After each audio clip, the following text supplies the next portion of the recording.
Welcome to Nerdarchy, for nerds by nerds. I'm Nerdicus Dave, and today I'm hanging out with Brian Colin of Revelloh Creature Curation. How are you doing today, sir? I'm doing awesome. Any day I get to talk with you is a good day.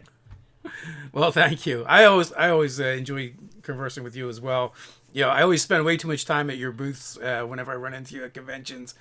Uh, Probably taking up your time when you should be peddling your wares. Hanging out with friends at conventions is one of the big bonuses. Actually getting to see people in person is well worth time that people could have been spending money. That's okay.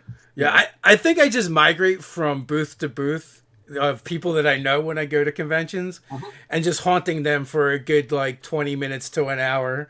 And then I move on to the next one. So it's really hard to see any of the floor that way.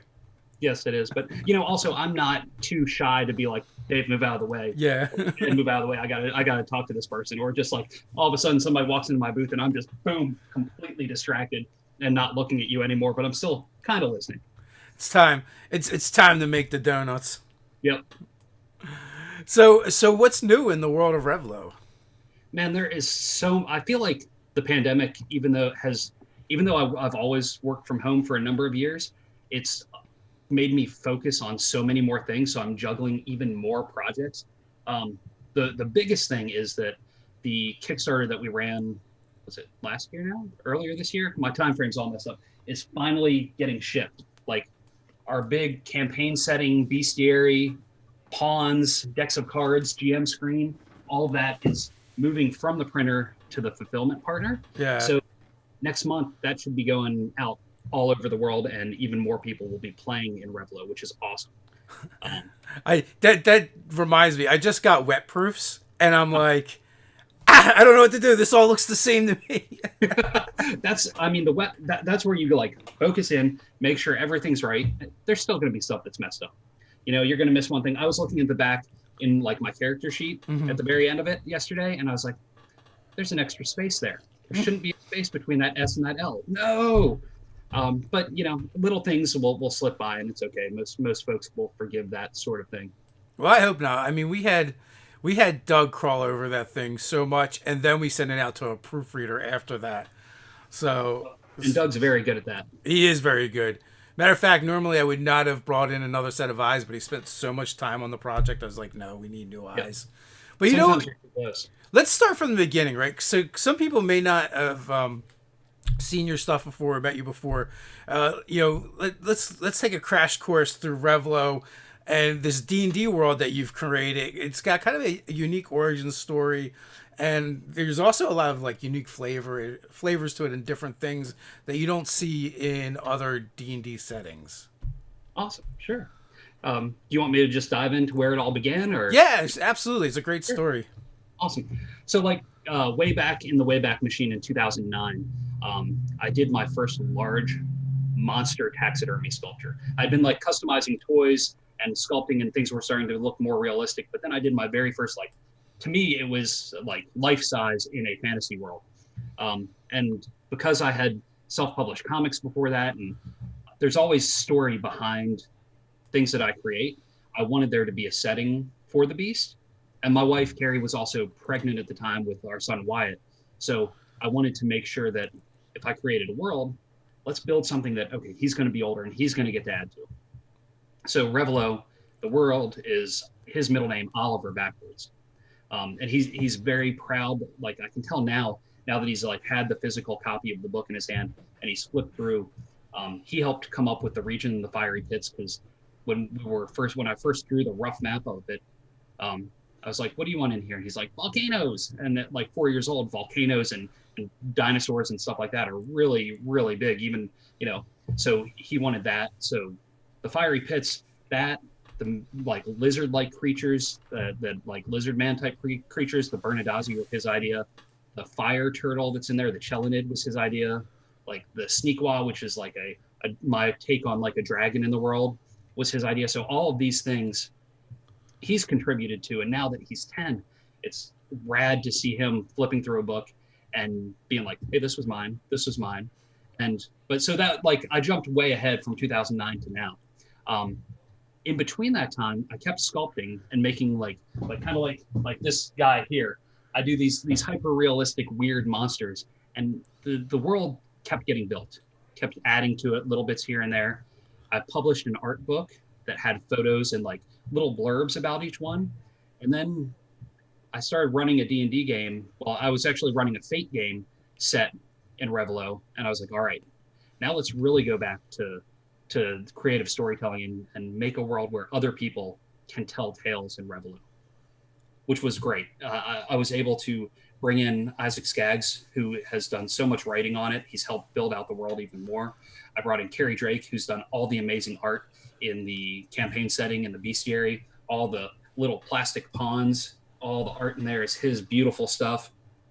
And they've joined me along the quest for that, not just for that, but also like our Patreon, where we put out new RPG content every month. And it's been a really amazing journey being able to build this world up into other things. And now there's folks that have downloaded the PDFs from the original Kickstarter, and they're playing in Revelloh, and they're throwing their lore into the world, and it's been pretty awesome. I got a couple of months ago, I got my first bit of fan art that somebody had drawn stuff for a location they had put into their world, and it's like into their Revelloh game. I was like, wow, okay, this is pretty amazing. I believe we first met at Origins. Mm-hmm. And I was walking down the aisles, and like there's this big monster head kind of sticking out into the aisle, right? And when at that time, I don't think Revelloh was a setting for D&D yet.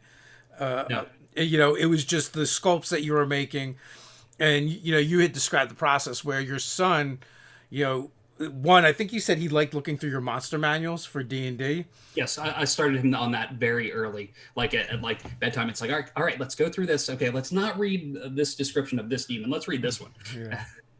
Yeah. So, and then he started creating his own monsters that he would like sketch and then describe to you, and then you would sculpt them. Yes. And bring them to life. And and that part like is what really kind of like fascinated me. And then seeing the work that you actually did, like you said, hyper realistic, and they are, and they look fantastic, and they are always like really weird and different. They don't look like you tried to make your own version of someone else's monster, and that's what I really appreciate about your work. Thank you very much. Like they're super unique, right? Matter of fact, some of our own world building stuff that we've been working on, I'm like, Ted, this is all garbage. We need to scrap everything and start over. And like when I talk about inspiration, I talk about Revelloh and how you did things and how everything is kind of like bizarre and alien from like your typical standard D&D world. And I really appreciate that. It's not just your version of an elf or a dwarf. No, this is like a whole new thing. And it's got like 17 eyes and scales and feathers. Well, I encourage everybody to world build that has that bug in them, because it's an amazing process. But if you create something that's not based on anything else, nobody else is gonna have that. So it's like create a world where maybe you're influenced by watching some National Geographic show or like a BBC Earth show, but try not to pull from the exact like I don't want to do my version of like a hill dwarf. There's plenty of people that have that. There's lots and lots of campaign settings that you can just go and do that. You want to introduce other players to something that they're going to be new and surprised by. And part of that was running games for so long is I had some friends that would like know the monster manual inside and out. And I don't want to feed them something they're like, well, I'm going to cast this because I know that they're resistant to this type of thing. And so creating something completely new, you keep players off guard. Yeah. So which is all like great ideas and stuff, but like the aesthetic, that's the part that I found like really great. Because I mean, really, if you just change the aesthetic and leave everything else the same, that it has such a huge impact on your players because they're like all trying to figure out what it is. Totally. But really, it's just a troll, right? You just you just change the description, and all of a sudden they're like completely lost. Now that being said, like your world doesn't exclude those standard things, dwarves, elves, but no. It's built on the premise of. Well, why don't you tell us what it's built on the premise of? Well, so like that's actually one of the main conflicts or one of the main storylines that can be a theme when people run games in it, because in over the past 30 years, like the standard humans, dwarves, elves have been getting shipwrecked onto this giant continent that is Revelloh. And so there's a little bit of a cultural struggle between all the indigenous races and sentient creatures that are there and these and the outlanders who are moving in, trying to find a place in the world and trying to figure out where they fit in and how they can all work well together. Of course, there's some that work great and folks that get along, but then there's also others that have come in from this outside land that want more and they want to own more and be able to take over more. So that's one of the big struggles in it. But the world itself, like in the campaign setting, we talk about like how the main god Credona first came to the planet, actually forming the planet, how her sister was trailing behind her in the cosmos, and how they created other gods, and then how there are children that became gods and how they created life and how everything kind of evolved and grew from there. So we have so much like rich history in the world that's just kind of touched upon, so that later on we can go back and look back at ancient times in Revelloh and keep people interested and excited about the setting for a long time to come. We ran a one shot on the channel about a year ago or so, a little while ago, which you actually DM'd, and that was a blast to play in. That was so fun to run. We had a really good cast of folks playing. I thoroughly enjoyed it. Yeah, I think actually Ted was initially going to be playing in it, and he had a schedule conflict, so he tagged me in, and it was a lot of fun. And I love the opportunity to explore a different world, and and to play different alien creatures essentially. Yes, and like Isaac handled all the mechanics on the playable races, and we've gotten some really great feedback from people that have gotten the PDFs, and I'm thrilled that he did such a good job keeping everything balanced but still keeping it interesting. So, what is the favorite player race that you've created? So far, people seem to really gravitate towards the Persimmolite, which is what you played, because they're kind of little, almost like fox-like creatures with antlers that then have the prehensile tail. So, like the idea of being able to use that tail to wield a small weapon. Didn't you play Persimmolite? No, I think Megan played that. I played the Berndazi. Oh, yes, you did. Oh, yes, the Bernadazi was great. You did a wonderful job with that. And Chris played a Persimmolite. Chris O'Neill played one. Yeah. Yeah. So that was a ton of fun. What are the other races? Like, so we've mentioned the Bernadazi. Do you want to go into that? Sure. So the Bernadazi, and those were ones that my son originally created. They're basically like lizard folk that live in the volcanoes of the fiery pits. They're not the smartest creatures. They're big and bulking, and that actual playable race isn't in the campaign setting. I wanted to, because I knew some people would just get the bestiary and some people would get the campaign setting. I wanted to put a couple of playable races in the bestiary itself. So we put the Bernadazi and the Gray Skrulls in there. So they tend to be a little more on the evil side, but I know that there's hooks so players can play them and work them into a good adventuring party as well. So how many new playable races have you created? Oh, hang on. You mean you don't just know off the top of your head? No, because so I didn't want to inundate the books with just playable races. So we have some that are going to come out in our next expansion, which will be Merc's Hollow City in Turmoil. So we have here. These are playable races. If you can see that we've come up with. We've got 2, 4, 6, 8, 10, 12, 14, 16, 18 playable races, but only about half of those have been published so far, aside to folks on our Patreon. Because each month, when we first set up the Patreon, every month we were releasing a new playable race, new monsters, magic items, NPCs, and a little bit of story to go with it. So for a good chunk of the first year of the Patreon, we were creating new races because I keep sculpting new things, and I get bored sculpting the same species. I want to do new things, and for some reason, I keep making them want to look intelligent. Well, just because it looks intelligent doesn't mean it is. Fair maybe Maybe that'll be the next genre of monsters. So I do own one upstairs. I do not Yes, remember what it's called, but you own a Grulock, I believe. Yes, yeah, the, the green and blue striped with the tail. Yep. yeah, and antlers. Yes. Yeah, that's that sits on our mantle upstairs. Awesome. He inhabits, which is super cool. Like I am super proud to actually own one of your sculptures because they are amazing. Well, thank you very much. And and they're what size are they? Like if you had to describe them to people that maybe haven't seen them, you should do yourself a favor and go on Brian's website after this and go check them out and just go ogle them. Thank you. Thank you. Yeah. So like the one you have is probably about yay big, right? Like about Yeah, this. I got a little guy. Yeah. But then I have some that are like the size of deer heads. I've done some that are even bigger than that. Like large, like I want when I sculpt them for the most part, them to actually be like life size in the world, which has been a little bit problematic when sculpting some of them because we have a lot of smaller races, playable races now in the world because a lot of the things I've sculpted, are a little smaller than human size heads for these, and then people are often ask me at conventions, do you feel good about mounting these intelligent creatures' heads to the walls because they all have like the hand carved plaques that I make for mounting them. Well, I mean, you didn't slay them.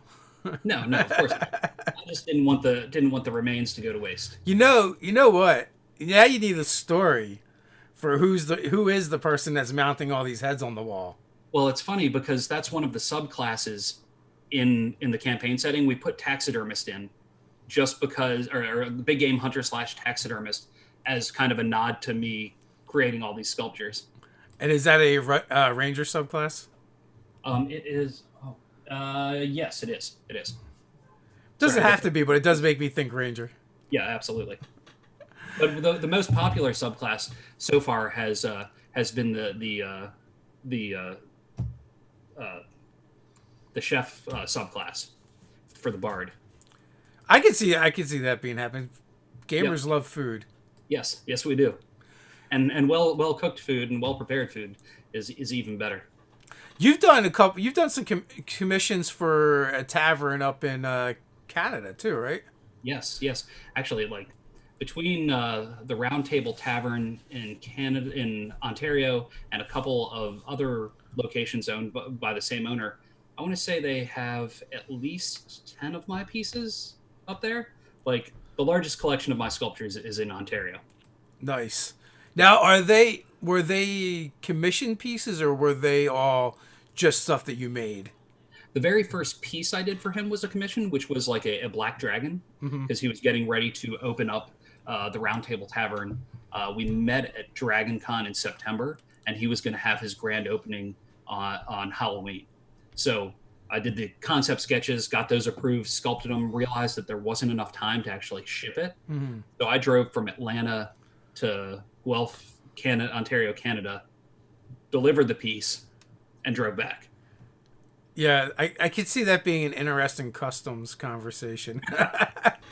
But that's like having that personal interaction that you get that you can usually only get at a convention, and actually getting to see people that's the only places you see people. Yeah. It was completely worth it. And then he picked up all these other pieces, like he has the Bernadazzi that you talked about, the original sculpture of a Bernadazzi that's up in the Round Table, and he's got a bunch of other pieces as well.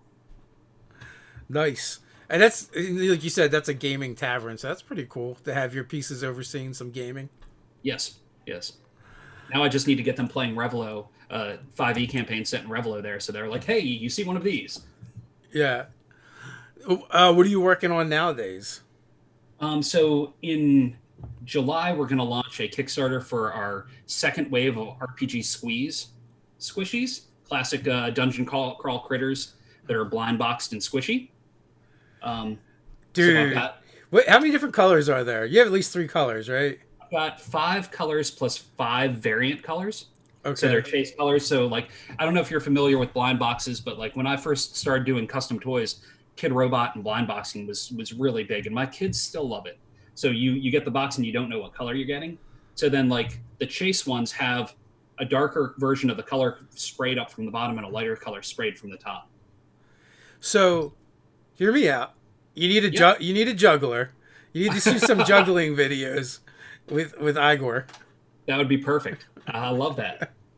If there's any jugglers watching, get in touch with me. Yeah. I'll send you some product. Early on, Nerdarchy connected with the 11th best yo-yo freestyle yo-yoer in the world, Awesome. and he also did like juggling and like different like weird balancing things. Unfortunately, he's passed away, but AJ was super cool, and I was like, wow, you're to be a ranked number 11 in the world for something for anything. And I was like, if you could get them all on one plane, 1 through 10, you could be number one. That's awesome. That's great. No, Nerdarchy does not condone assassinating your rivals. But so that's the next project that's coming out. But that's like I'm trying to stagger product releases with RPG releases because RPG Yeah. stuff just takes so much work. We're currently working on. I'd mentioned briefly the Mercs Hollow City in Turmoil. Yeah. That's like the second largest city in Revelloh, and a few years ago, during an election cycle, the current leader or ruler kind of staged a coup, and he's been displacing the indigenous Revillians out of the city. So the city's like filled with it's like a hive of scum and villainy. But then there's also like there's a rebellion that's about to happen. There's martial law that could happen, and as he shuts down the city. So there's a lot going on with that. So the city's huge, and we're in the process like crazy huge, like this huge, and we're in the process of putting in a bunch of different locations. We've been doing like little mini adventures, so it's going to be part gazetteer, part campaign module, and then a bunch of other little pieces placed inside. And then that's where we're going to put all the additional playable races that we talked about a minute ago. So that's going to be our next book. Yeah, that's really cool because even if you don't want to maybe play Revlo, that makes me think of something that you could just drop into your campaign Yes. and just use that component. Yep. You can be like, oh, this is a interesting alchemy shop, or this is a interesting here, and then have all the maps to go with it. Yeah, well, I meant the whole city. Just boom right in there Yep. with all the interesting and different races. Yep. And sometimes that's what people need is those different areas where they have a weakness for coming up with stuff. And cities are vast, so like that's Yes. great. Thank you. Yeah, I'm really excited. I think it's a lot of fun coming up with it. I've also, along with the existing team, we've also brought in GM Lee. He's going to be coming up with some locations as well. So Cool. So some bookkeeping real quick, folks. We are going to be probably moving our live show to a different channel, Nerdarchy Live. There's a link in the pinned comment or pinned post. You guys can go check that out and subscribe it. There's literally nothing over there. There's no channel art or anything yet. But we're going to be doing that real soon just to clean up the channel and make it easier for people to find the type of content they're looking for. So if you want to keep watching these, please go subscribe over there and hit the notification bell. Yeah, so with all that going on, yes, do you even have time to sculpt? honestly, so it's weird because like since the pandemic hit, I've only done like one sculpture, and that was finishing off an existing sculpture. I don't know if it's just like I haven't been motivated to do it, or I've been enjoying writing so much and doing that side of things because they're so different that I haven't done any in a while. Plus, with no conventions on the foreseeable future, it's harder for me to sell them. Most of my sculptures always like they sell at conventions. It's very rare that I sell one on the internet or get a request unless I'm doing a commission for someone. So like just building up a giant arsenal of beasts right now, I would run out of space pretty quickly. Like all of my current sculptures are at a local tattoo parlor that had an art opening right before like on March 12th or March 13th, right before everything dropped here. So they're all hanging on the walls there waiting for things to reopen. Oh, that's cool. I wonder how many of them are going to end up on someone's body. That would be so rad. So Dave wants to know what's your strangest race. So the very first intelligent race that wasn't one of the gods on Revelloh are the Reapers, and there's a bunch of sub races of Reapers, and I think people find them to be the strangest because they have two heads. They have a head on their top, and then they have a head in their chest. Um, and depending on the subspecies, the subrace, one of them is the intelligent, and the other one's like beastly, like coming in and trying to bite things and gnaw things. But they're also like one of the most revered races in Revelloh because they've been around the longest. So, like this guy, that is a Reaper of the Brood tribe, and those were the very first of the Reapers. And then they splintered off and uh, created. There's other Reapers as well. So Are that'd be you the weird thing. I think you ever going to do a life size sculpture? one day when I have my museum, Yeah. you got to dream big, right? Like Got if it. I had a big museum Airbnb type building where we could then have like people come, they spend the night, they game, they get like additional things for just staying, and then they leave, and there's like actual life size. Like if you could have big full on sculptures in a room, that would be completely rad. But not in my house. It would be rad. Kmo wants to know any artists or styles that inspire your sculptures. Sure. So um, there's like you can see certain influences like that, like seeing the 3D work that that were in a lot of the Henson films. I think there's definitely a direct influence there. The the comic books were always a huge influence on me for storytelling, although that didn't necessarily translate into the sculpture side of things.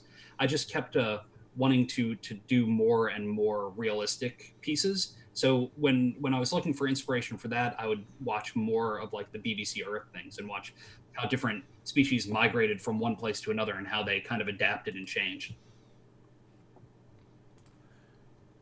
So we also have a couple more questions. Sure. I love the questions. All the questions. Mark Bird, what inspires your sculptures? What helps create your creatures? We talked about this a little bit, but people might have just joined. Sure. So like when I first started sculpting, one of the biggest things that helped me create a creature was starting with a base or a foundation. And I would encourage anybody that's trying out sculpting to start with some sort of base. Like whether you go and get like a garden gnome at an outdoor store, or you go and get like what I did. I started with a styrofoam base that would normally be used in taxidermy, and then I would sculpt on top of it. So you have like rough anatomy underneath of it to kind of get you going and get you heading in a right direction to add to the realism.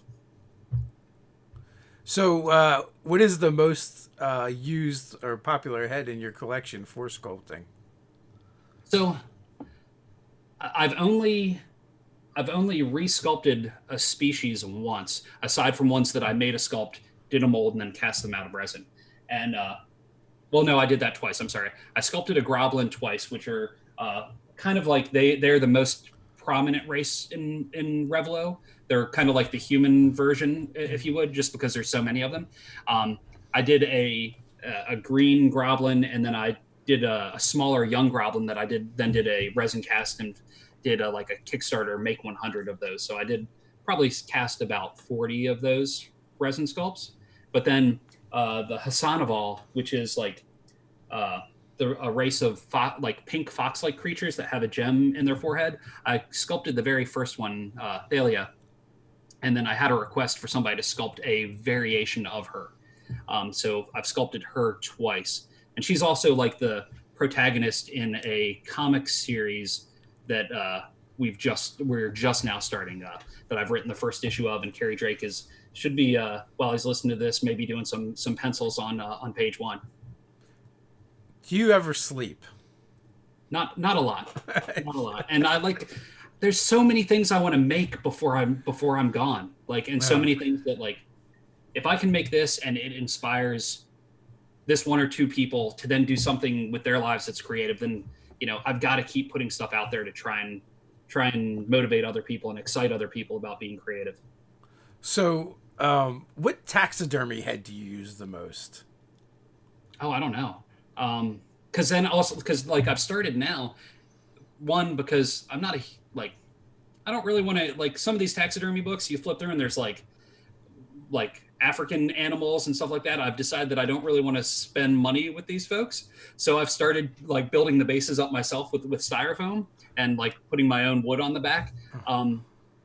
I tried not to repeat too many, but I ended up the ones that I did the most of were probably rabbits or hares because they're smaller and because I could do like a piece that was $200 for a convention that was a one of a kind or $300 that was one of a kind versus like I got a moose head once. And until you like actually have like the styrofoam base of a moose head, it's hard to really grasp how gigantic it is. I Did mean, it was huge. did you use it? I did, and then I had like nobody has room for that in their house, and it wasn't like that was like one of my earlier sculpts. So I ended up like hacking it apart and breaking it into multiple sculptures, and then resculpting on top of it. Yeah, I'm a little disappointed, I must say.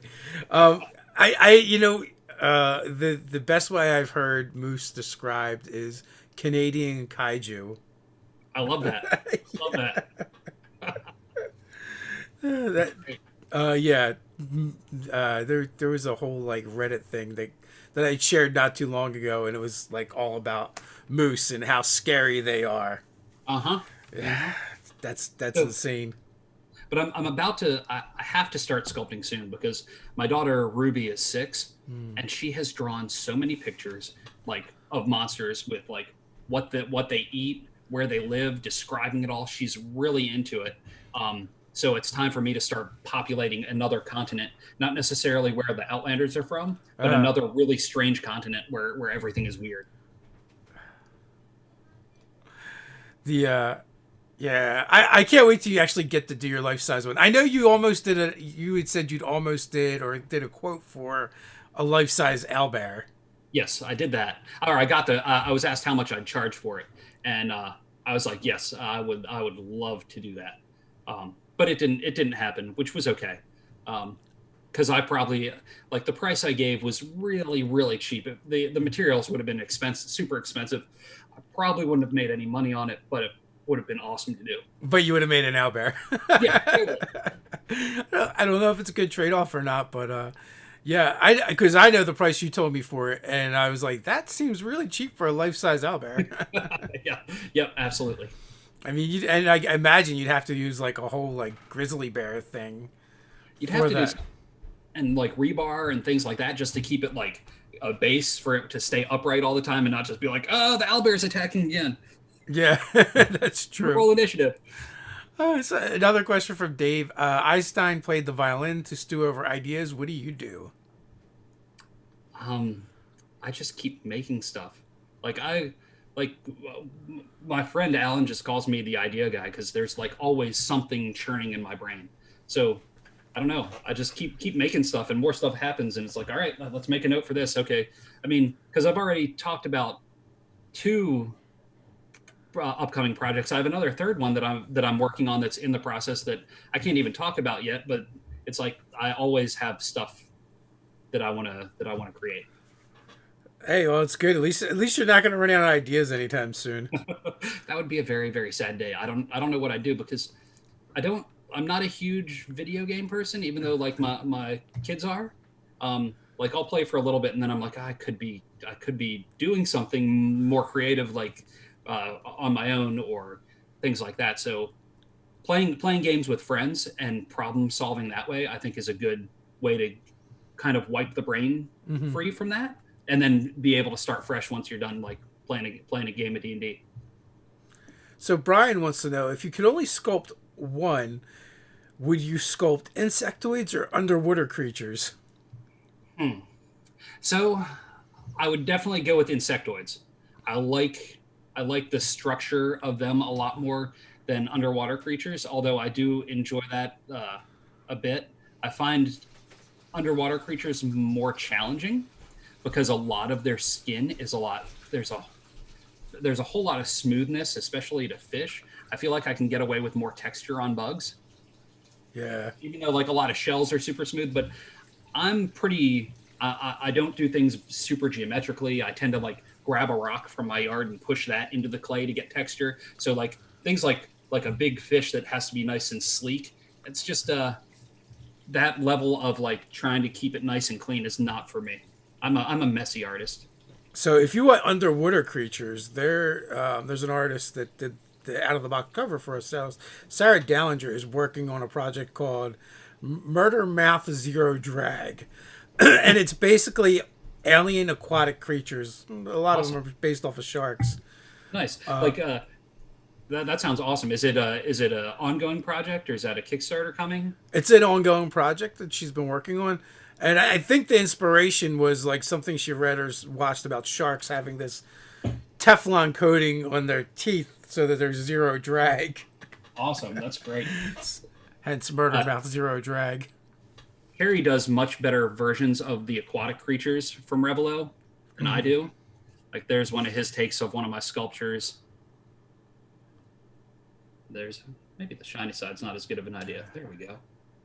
Like there's some of the aquatic creatures he's done. I feel like at conventions, since I found you, I seem to see like more sculptors kind of like popping up, Yeah, doing some big, big cool sculpts. it's interesting because like years ago, at Dragon Con, when I used to be in the comics and pop art section because I'd self-published comic books for a while, and then my stuff just changed, and I as my art evolved and changed, I stayed there just because that's where all the people I knew were. But over in the art show, there's David Lee Pancake, who does all these amazing dragons. He puts LEDs and stuff in them, and so like I'd talk with his wife, who would come over and talk to me about sculpting while he just stayed at the booth working. And he does some really amazing work, and he's you'll see him at almost every show, I would think. Yeah, I met the Pancakes, Jeff and David at Gamehole Con. Uh-huh. And they do a lot of like cool, interesting stuff. I mean, it's mostly your traditional dragons, Right. but like they got like cool things like vent covers for your house that has like a dragon behind it, and like you said, the light up eyes and things like that of that nature. Yeah, he's very, very good.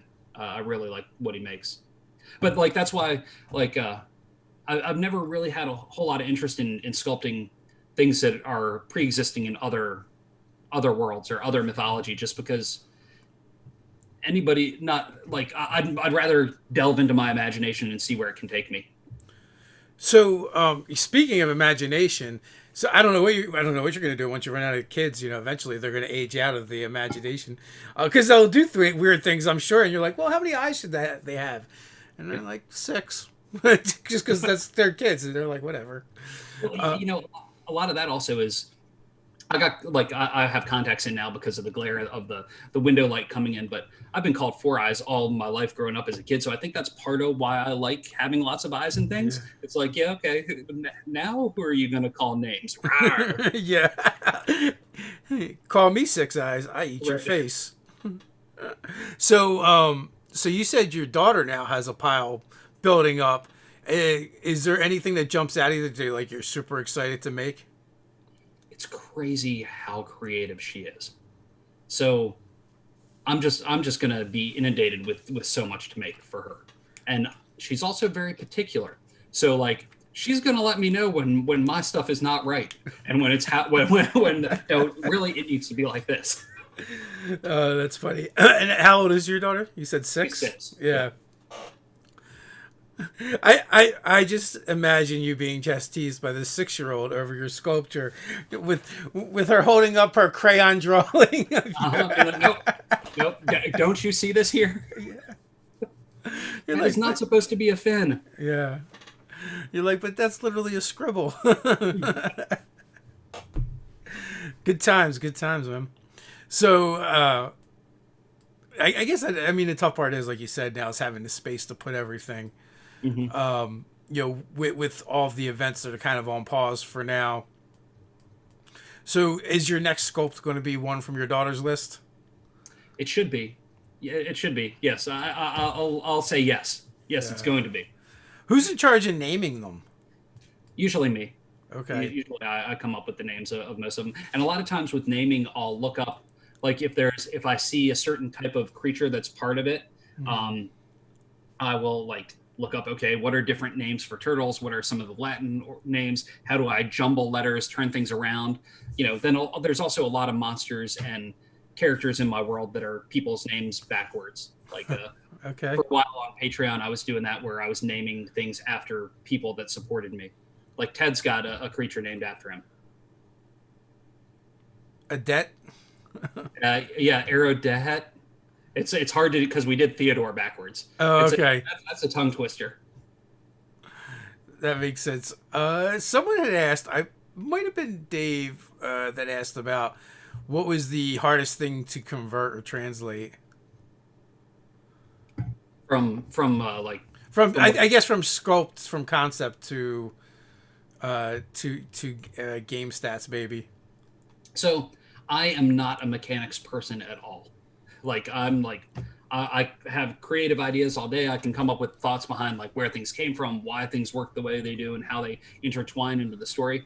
But all the mechanics were on Isaac's shoulders. So he'd be the one that would have to be like, oh, this was a pain in the rear to convert this, especially why do you want it to do this? So I don't know which one was the toughest. Probably part of one of the toughest things was like kind of honing in on what playable races we wanted to have included, since I was making so many that had the smarts. Yeah. Well, yeah, and it's always tough, especially when you make something that's supposed to be a player race and you do something like, oh, it's got four arms or a prehensile tail. Right, exactly, and making it so it's not totally overpowered. Yep. Um, yeah, I could see the need for some custom feats in order to like take advantage of some of that stuff. Like Yep. if you have something that has a prehensile tail, can it fight with a great axe and then stab someone with a dagger in its tail? How do you mechanically do that? And 5e the mechanics are kind of simplistic and also they're very in some ways unforgiving in the way they balance things. Yes, yes. Um, which translation surprised me the most? Yeah, I was just reading that one as well. I think so. So I think like the biggest one was probably the one that we that is Gygax's name backwards. Mainly because I hadn't done a sculpture of this, but I'd done a painting of something very similar years ago in like probably 2009 ish, and I shared that painting with Carrie Drake, who then illustrated it, and then Isaac went and did the stats and like having the multiple brains in the claws for all the different attacks and the legendary attacks. I think that was the one that was like, wow, okay, this is the beast that I wanted. So also there's a question that came out. What's your favorite real life weird animals? Weird ones. Oh, I don't know. My favorite real life animals are cats. We've got lots of the cats. But hmm, I like being inspired by animals, but I'm also like terrified of them. Like I don't want to be close to an animal that's bigger than me. Yeah. I don't want to be close like so, but like this was totally inspired by like naked mole rats. Oh wow. Like because like at the Atlanta Yeah. Zoo they have like a nice area for naked mole rats, and there's things that have been like inspired by like wild boars. So all of them are amazing. Yeah, the videos that everyone oohs and ahs over, like the big cats where like they're hugging a person and stuff like that. Like I always hate that stuff Yep. because well, first of all, I feel like it's not really respecting nature, and Right. like my fear is always like those animals will eventually react the way animals do I'm hungry. and do their thing, right? Right. But and then it's the animal that gets put down, not just the stupid humans. Right. So Yeah. Absolutely. Like somebody goes into a cage at a zoo, and it's like, or crawls into a place at a zoo. It's like you deserve whatever you get. yeah, You know. like there was a story, and I think there was like video of like a polar bear that would come and play with dogs that were chained up or whatever, Uh-huh. or maybe it was a grizzly bear, but until it got hungry, like then it just came back and ate them. Yeah. I like playing with my food. Yeah, it's like as animals, wild animals are great, but at the end of the day, they're wild animals, and they just gonna do it. They're gonna do what they do. Yeah. Absolutely. So you have to respect that, and the best way by respecting it is leaving them alone. Dave in the chat asked what cons I regularly attend. Um, I normally do Gen Con, Origins, Dragon usually Con. Dragon Con. Um, I was gonna try. I want to do Gamehole Con, and I'd like to do Gary Con, but I need like with all the cons kind of being so up in the air and everything rolling over. I doubt I'll get into 2021 on either of those because they were sold out for 2020 by the time I finally was like, okay, I've got enough money from this show to pay for another show. Let's see Yeah. what shows I can try and get into. Um, but I'm trying to now focus most of the shows that I do on gaming conventions because I've Yeah. done a handful of like pop culture shows, and the audience the audience is so diverse that it's not just like I love comics, I love superhero stuff, I love this and that, but things that I make really the people that gravitate towards it are tabletop gamers. So Do you feel like those pop culture cons are younger too? I do like some of them, yes, and like a lot of them, especially when it's very celebrity driven. I feel it like there's two things that folks are going for. One, they're going for autographs, and two, they're going to do cosplay and just like be seen. So they're not there like, especially weird stuff like my stuff. They're not there to really spend the money on that. Yeah, like gamer conventions are good because gamers are consumers for Yes. sure. And they love babbles and pretty things and doodads. So yeah, so I feel like that kind of stuff does really well. Oh, like my RPG pins and patches, they fly at those types of shows. Like I know Ted always comes back with a bunch of stuff that he's purchased. Yep. As as well as Doug it has in the past, and even Doug's like, he's like, why am I buying this stuff? I'm not even going to use it. Sometimes it's just to support the creators. Yeah. One of the biggest things about being at conventions is like just striking up conversations with people that you share interests with. Um, I am the opposite. I'm a terrible consumer. Although I do back a lot of Kickstarters that I never do anything with. That's my thing. You and me both. I've had to curb mine down to just pledging, like donating a certain amount of money to the Kickstarters and not actually getting a lot of the rewards because there was too much stuff coming in the mail. Yeah. Well, hopefully we can get you out at Nerdarchy, the convention. That would be great to show off your wares. It would. What? It's hard being. Yeah, we've had this chat a little Yeah. bit. It's hard being on Halloween and having young kids because, like, there's certain things I can miss. Like, I can miss Father's Day and go to Origins because that's like supposed to be my holiday. That's fine. But missing like Halloween when out trick or treating, that's till they're a little older. It's tough. Bring them. They can trick or treat at the convention. Well, we'll see what we can get set up. Yeah, Because- we're gonna be stealing that idea from Gamehole Con. So they did trick or treating with the booths and stuff, Excellent. which was Okay. pretty cool. I mean, we kind of got pigeonholed into the holiday weekend this year, Right. and then when we moved it for different reasons, we decided to just keep that weekend for the first one. We might move away from there, but we definitely, since it's going to happen during Halloween weekend, we're definitely going to lean into it with costume contests and Good. trick or treating for kids, and and also just open it up probably to the local community if people want to bring their kids in. We'll figure out something special for that as well. Nice. You know. Yeah, Yeah, I'll see what I can do to convince the family that is the path for next year. it'll be like a family vacation where you work the whole time. It's like because for a while we were talking about bringing the family to each convention, and then we realized it'd just be like my wife homeschooling the kids while I'm busy working all day at the booth, and then socializing all night to try and continue building relationships. But one other convention that I forgot about coming up, Origins during their normal convention time has Origins Online. I haven't gotten our gaming slots confirmed yet, but I submitted 11 different games set in Revelloh, and Ted's even one of the GMs, assuming we get approved for the games. Oh, cool! I didn't even know that. The Secret Life of Ted. Yes. I know he really enjoys the Revelloh stuff, so I've reached out to him. I was like, if I'm trying to get more people to run some games at this, would you be interested in running one? So Nice, cool. I also know Ted's one of your Patreon supporters. he is indeed. I don't know if I just doxed him or not, but it's okay. I married his sister.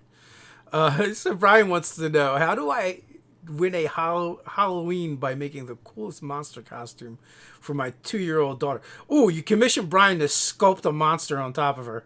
Or you do a costume of one of my creatures, so there can be somebody actually cosplaying as a creature from Revelloh. Oh, there you go. That's how you'd win my Halloween prize. Uh, so speaking of Halloween, since we got onto this topic, Mhm. have you done any special sculpts for any of the holidays? No, I'm terrible. I'm the worst person at trying to do anything for my kids for Halloween. It's like I'm so busy with everything else. It's Yeah. like, oh, oh, nope, I did nothing. I failed. No, I Um, mean just thematically. Even in in Revlo, do you have holidays? we do have holidays. We have but none of I haven't done any sculpts around it. We've done some like little mini adventures set around like a fall festival type thing. Um, but no, I haven't done any sculpts yet of that. But I kind of want to do some that are more like just like the gods, like statues of the gods, as opposed to life size things, and then have those relate to some of the holidays, but nothing pertaining to our particular ones.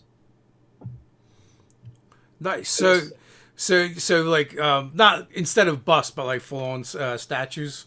yeah, yeah, kind of like it would be a statue in the world of the gods.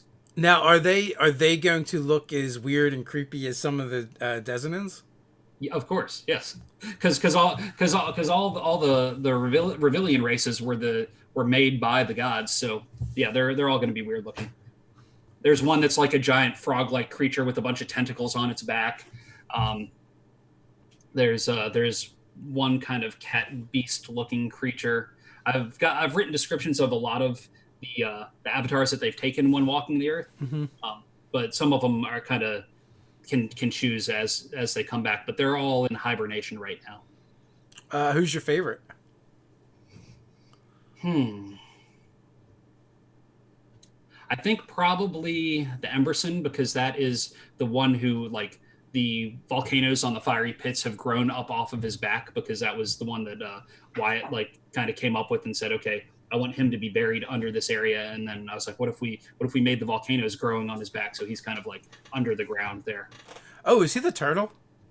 He is not, but the turtle. A lot of those turtles live there. A lot of those fiery pits chelonids live there. Yeah. Do you want to tell people what that is?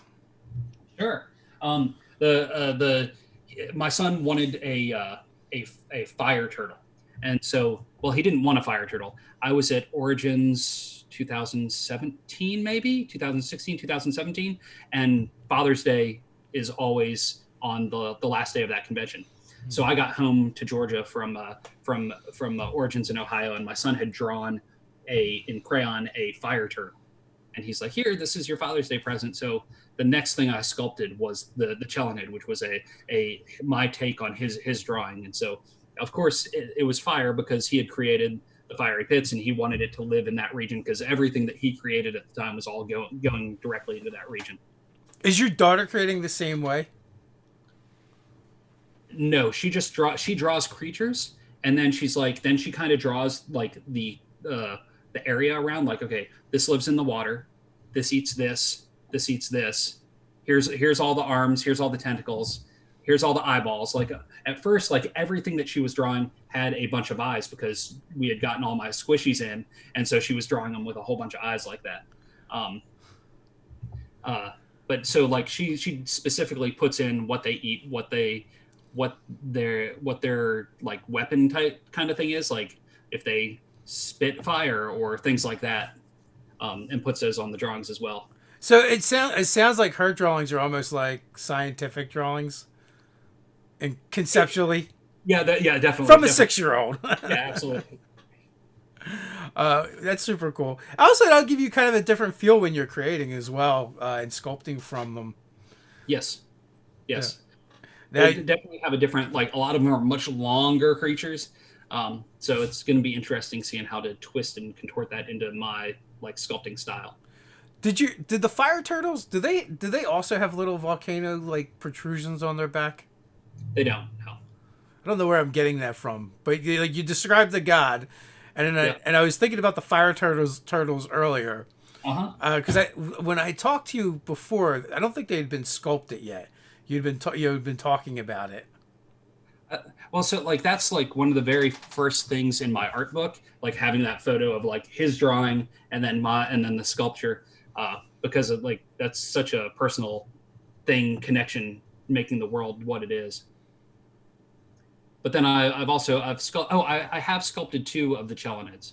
I sculpted a second one of those, so I've sculpted two of those and two of the Hassan of all. So So on those, did you sculpt just the heads or the full turtle? just the heads, because those can get really big, and they have an ability to charismatically make you lose time because they love talking to people Uh-huh. because they live in isolation almost all the time, and they will just talk and talk, and before you know it, you've spent like 2 days in the cave that they're in, So and are they turtles or are they humanoid turtles? they're no they're like full on like turtle type forms. Yeah. Yeah, they're not like some strange like TMNT kind of variation or Okay, but they're intelligent and they talk. yeah. Because Nice. everything needs to be intelligent. Which is cool. I only There's only one problem, right? That Yeah, I'm coming up with, right? If nearly everything is intelligent and talks, what does everybody eat? right. So like we have some things that are kind of like that are more just animals that are running around, and we've got a handful of those in the bestiary, and we're coming up with more to put in like things that are found on the outskirts of the city. But that's definitely not something that I enjoy sculpting. It's like who wants to go and sculpt a cow, right? I guess maybe it depends on what the cow looks like. Fair enough. I So imagine in Revelloh they might be pretty weird. yeah, I'm sure they'd be weird. So I do need to come up with some more of those. Either that or everyone's got to be vegan. Yeah, that we could do. I'm sure there's probably a fair amount of people that would be vegan in Revelloh, but there's also going to be the people that just want to eat everything. And they don't care. Yeah. Like Knowles in second edition preferred sentient creatures because they like the way they scream. Yep, it always tastes better with a scream. Yeah, it's like a spice of its own. So you've also been running some games for younger players as well. I have. It's so with the pandemic, I've been playing more D&D than I have been in such a long time. I'm doing two kids games right now a week, one on Tuesday and one on Thursday. Where they're short sessions, they're like 2 hour sessions for ages like 10 to 12, and it's been great. We've been using Astral Tabletop to I do it on my screen and then just share it in a video chat software. Mm. It's really starting to bring the kids are starting to kind of come to life more with their characters. They're starting to kind of come out of their shells and get into voices a little bit. And one of them's just a traditional, more like straight on D&D setting, regular fantasy setting, and the other one's Revelloh. And it was crazy the other day.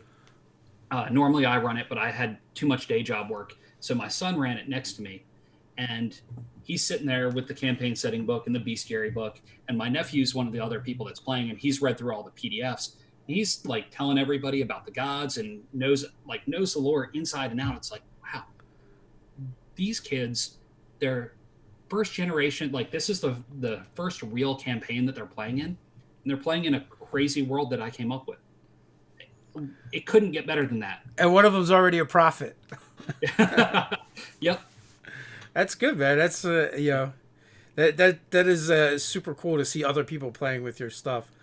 We've we've kind of had this situation where we've created so much stuff that we've done in videos and put out there, and people have, responded like, oh, I use this or I use that, and it's like at this point we've got way more people using our stuff than we use it. Yes. And plus, we always create it together and we game together. So when we actually game, we end up just creating new stuff Nice. and not using the stuff that we already created. So Hmm. Well, I mean, so much. I like running things just right off the top of your head and just seeing where the adventure goes. But to make it for everybody else, you have to kind of help give them those guidelines and things, at least plot points and locations and people. yeah, absolutely. Well, I know, I know when you ran the one shot that I feel like we kind of broke the original adventure. Of course, yeah, and And, that's how it should be. it went like completely off the rails. And Yeah, I mean that's you. The best thing a DM can do is improvise and just be able to go where the players want to take it. and I agree too. I mean, that's to me that's the fun part is like when the players kind of carve out the story that they want to tell, Uh-huh. and you just kind of lean into it. Absolutely. Sometimes as a DM, you just have to abandon what you planned and see where it goes. Yep. It's part of why I don't usually plan a whole lot. Just know things and just kind of go with it. Yeah, that was a lesson. It took me like a decade of playing this game to learn. It's Uh-huh. like, why am I writing all this stuff and making it? They're just gonna go talk to the chicken in the corner anyway. Yep. Gosh, I did all this work. No. This is the way it goes. Any final thoughts before we head out? Um, I don't know if you liked hearing about Revelloh and the campaign setting and bestiary and the things that I showed. Go check out cant.rip/Revelloh. Yes, I own the domain cant.rip because it's cantrip, and it's a URL shortener that I've created for myself. So go to that. We still have pre-orders available on Indiegogo, so you can get the pre-order pricing before its actual retail pricing. Yeah, and you'll find links in the pinned comment there. One of them is for Nerdarchy Live. We're going to be cleaning up the channel and moving all of our long form content and live content to its own channel just to make it easier for people to find what they want. So if you go over there, subscribe, hit the notification bell, you won't miss these. And then for the people that aren't interested in having that stuff pop up in their feed, they won't have to see it. So with that, until next time, Ooh, stay thanks, nerdy. everybody. Stay nerdy.